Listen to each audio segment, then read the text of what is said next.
நமது கர்ம வினை தீர என்ன செய்யலாம் என்று இந்த பதிவில் பார்க்கலாம். பலரும் இறை வழிபாட்டில் ஈடுபடும் பொழுது அறிந்தோ அறியாமலோ செய்த பாவங்கள் அனைத்தும் நீங்க வேண்டும் என்று வழிபாடு செய்வார்கள். வழிபாடு செய்வதால் மட்டும் பாவங்கள் என்பது நீங்காது.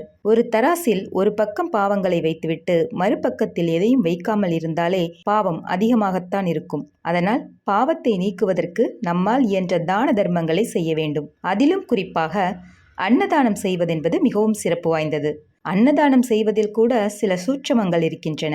எந்த நாளில் அன்னதானம் செய்கிறோம், எதை தானமாக தருகிறோம் என்பதை பொறுத்தும் தான தர்மத்தின் பலன் என்பது மாறுபடும். அதிலும் மாதந்தோறும் வரக்கூடிய இந்த 3 நாட்கள் மறவாமல் நம்மால் இயன்ற அன்னதானத்தை வறுமையில் வாடும் ஒரே ஒரு நபருக்காவது செய்வதன் மூலம் கண்டிப்பான முறையில் நம்முடைய கர்ம வினைகளும் பாவங்களும் தீரும். அந்த நாட்கள்தான் அமாவாசை, வளர்ப்பிறை நவமி மற்றும் வளர்ப்பிறை அஷ்டமி. இந்த 3 நாட்களிலும் மதிய நேரத்தில் வறுமையால் கஷ்டப்படுபவரை வீட்டிற்கு அழைத்து வந்து அன்னதானம் நாம் பரிமாற வேண்டும். இப்படி வீட்டிற்கு அழைத்து வந்து தலைவாழை இலை போட்டு அனைத்து விதமான காய்கறிகளையும் குழம்புகளையும் வைத்து பரிமாறுவதன் மூலம் அவர்களின் வயிறு நிறைவது போல நம்முடைய தான தர்மத்தின் பலனும் அதிகரிக்கும். எந்தவித எதிர்பார்ப்புமின்றி நாம் செய்யும் ஒரு சிறு தானத்திற்கு கூட மிகுந்த சக்தி உண்டு.